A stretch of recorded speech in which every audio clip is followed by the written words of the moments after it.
What's up, guys? Just here to come back on the video where we answer all your questions. We got the end of vacation there, and I put it up there for you guys to throw Bree and I some questions here, and she's over here going to read some of them to me while I answer them. And I do have some notes down here because some of them were interesting, so I don't forget to say everything. But I appreciate everybody's comments, and with that, we'll go. So hit me, Bree. So the first question asks, this is from Farmer Boy WC, do you rent a combine each fall and ever looked at a gleaner? Do you guys have any grain storage or grain dryer? So thanks, Farmer Boy WC. Yes, we do. We rent a combine every fall. Most generally every year you're going to see in the videos a case combine, for the simple fact that the case dealer is 10 minutes from us. We have a very good relationship with them, so I want to thank Farmers Equipment for being generous enough to work those deals with us every year. But as far as a gleaner, the closest dealer to us is probably 50 miles. So I guess the relationship we have with Farmers Equipment, you know, they take very good care of us in the fact that, you know, they set a combine up for us. Any problems they have or we have with it, you know, they send a guy out for us, and I don't think we can go wrong with that. You know, let's say we go get the gleaner 50 miles away. Are they really going to service and send us a guy out to troubleshoot when we're having problems versus, you know, they have customers that have bought new combines that need service. So I don't think we can go wrong with that relationship. Like I said, Farmers Equipment treats us very well. You know, we've done some business, or a lot of business there with them. You know, we're very thankful for that. And like I said, most generally you're always going to see a case combine. That's what I grew up on. I grew up International Harvester, so we know case combines. We know how to set them up. We know how to troubleshoot them. Gleaner, not so much. The only thing I really have with a gleaner is the guy that farmed our ground before me, that farmed my parents' ground. He had a gleaner, and I rode in it. I drove it as a kid. That's all I really know about a gleaner. So it's hard for me to go away from that aspect of working with a good dealer. So grain storage, no. Beginning, like I said, being a beginning farmer, no grain storage, no barns. We don't have a storage barn. We don't have a storage equipment shed. You know, you've seen videos. I store a planter and a drill in my 30 by 36 barn beside my house. We shove stuff everywhere. We rent some space off a neighbor. So, you know, we're definitely in the beginning stages of this. So definitely no grain storage yet. In the plans, yes. Down the line, anytime soon, probably not. So no grain storage. But thank you for the question. Next. So this is from Elm Custom Harvesting. Says, do you have any regrets buying the Versatile yet? Probably not. Just asking, would you consider a John Deere? You find it hard to make payments someday? I know I do. How are your crops looking so far this year? Okay. I don't know what a vacation is. Hope you have a great day. Elm Custom Harvesting, you are you're a man on a mission. You usually post a video every day, so I definitely look forward to seeing those videos. Versatile regrets, none. We've only put 150 hours on it, so nothing's really went wrong with it. Hopefully the next 150 hours are smooth as these 150 were. As far as the tractor goes, it's so easy to service. All the filters are accessible. Hydraulic filters are, you don't have to go underneath the tractor. You don't have to get on a ladder. They're literally right there. So serviceability on that tractor is unbelievable. Comfort in the cab's unbelievable. It's just a great tractor. Only thing we did not get on that tractor is the leather interior package and front suspension. We kind of kick ourselves we didn't get the front suspension because, Deere case, all these premium tractors have it, so we should have got it just to test it out, but we didn't. So probably maybe later on down the road, if we ever get another one, it will have it. But as far as regrets, no. I hope the next 150 are smooth. It's got a Cummins motor in it. I don't see what can go wrong there. It's a great motor. It's a great product. Univance transmission. I think that's what's in Case's quad track. So great motor, great tranny, you know, as a bug flies in the screen. Tractor's been great, so I have no regrets there. I wouldn't hesitate to buy another one. Let's just put it that way. Would I ever consider a John Deere? I would love to buy a John Deere. I just can't touch them for the price. And we have an interesting area. We sit kind of 30 miles to the south and 30 miles to the north of two competing John Deere dealers. So it's really interesting. It's kind of a battleground area for those two dealers. But as at this point, price-wise, I just can't touch a John Deere for what I can buy brand new Versatile, and that's what it comes down to. As far as dealer support for the Versatile, it's going to be interesting. You know, that's going to be the make or break of how far we pursue Versatile. Because like I said, the closest dealer is probably 30 miles away for us too on that one. So, but as of right now, if the next 150 hours go as smooth as these, or the next 1,000 hours go, you know, we would definitely consider buying another one in a heartbeat. Hard to make payments. As any beginning farmer, first generation farmer, I think, you know, till the day we die, we're going to wonder if we can make our farm payments. I think Bree can chime in on how many times I reminded her of our ground payments coming up. You know, there's something special about a first generation farmer that, you know, will always live with that stress, I think. You know, I don't think that'll ever go away, just for the pride of what we're trying to do. I think if you can find a generation farm that, you know, the first generation farmer is still there, and I think you can ask them the same question of, you know, what it took to get to that point, and I think you'll hear the same answers of what we're going to tell you of the stress, and, you know, are we going to make it this year? What are we going to do? I think those answers are still there, and that's not a knock on generational farmers, but obviously, you know, they still have to run the business and keep the doors open, so they're doing a lot of things. But the groundwork was laid for those guys, where that's what we're trying to do right now, is lay the groundwork for our future generations to take this farm over when we're gone. So as far as making payments, I think that's a stress we'll always know.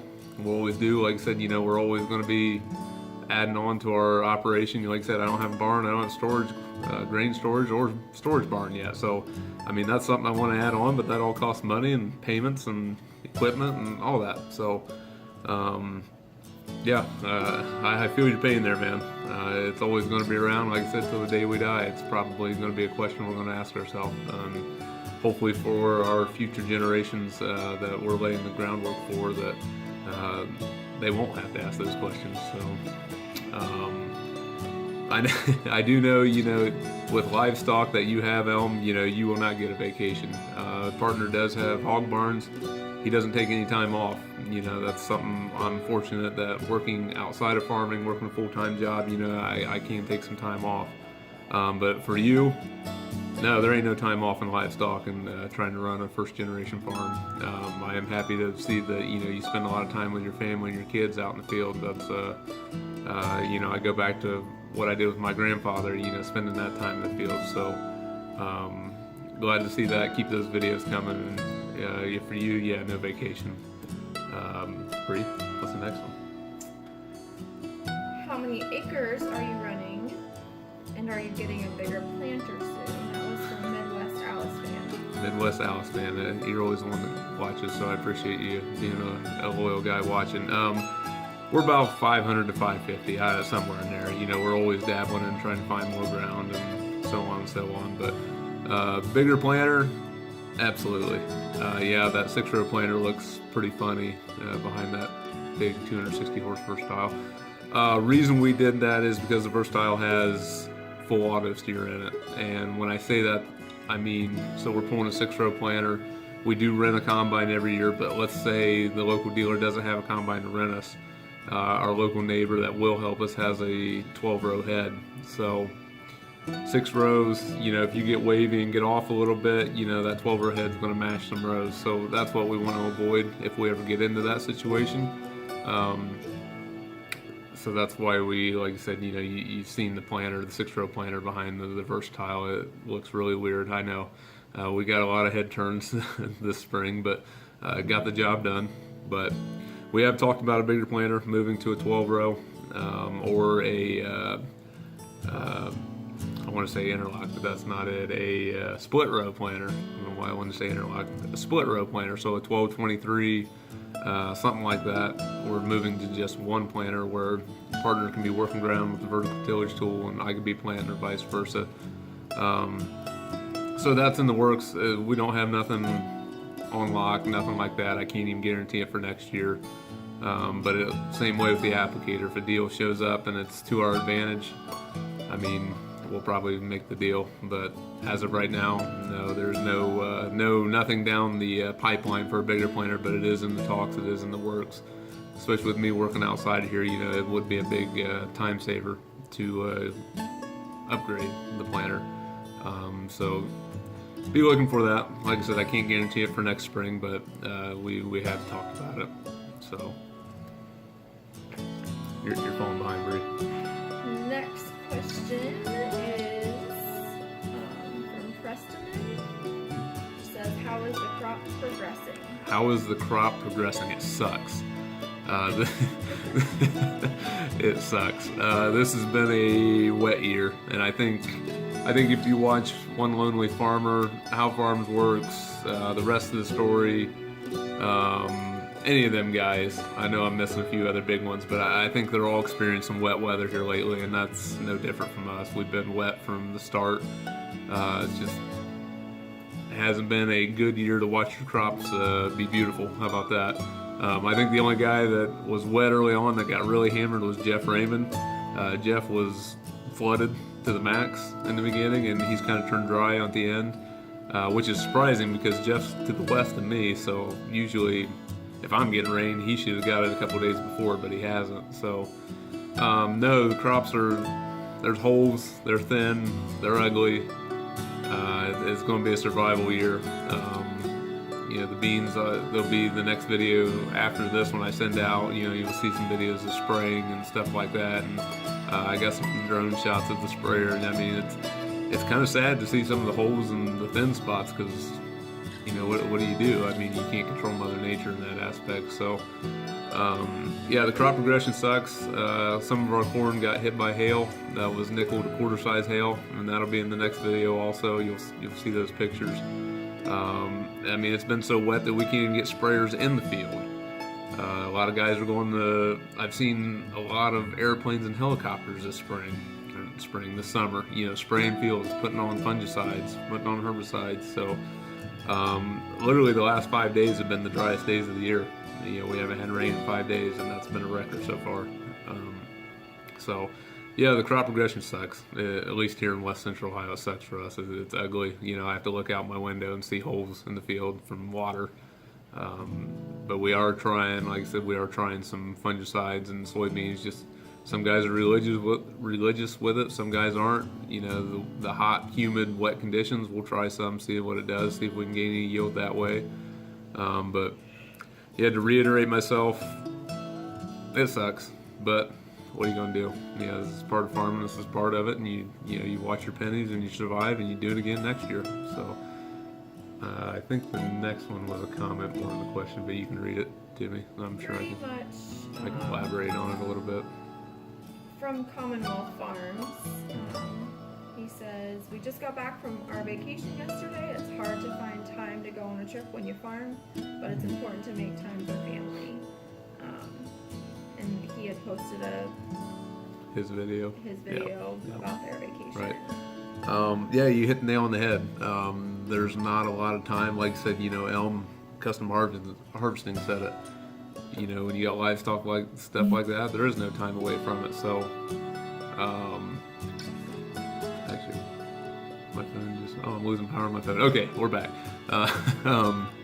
No, family time is important. That's why, you know, working full-time outside of farming, you know, for Bree and I to get away, there's a lot of times, like, you know, you guys know I work the night shift, so there's a lot of times I'll be leaving for work and Bree will be coming home and vice versa, and, you know, we won't see each other for a couple days. So it was important for us to get away. It was important for us to spend some time with my brother and his kids and wife, that we don't get to see that often.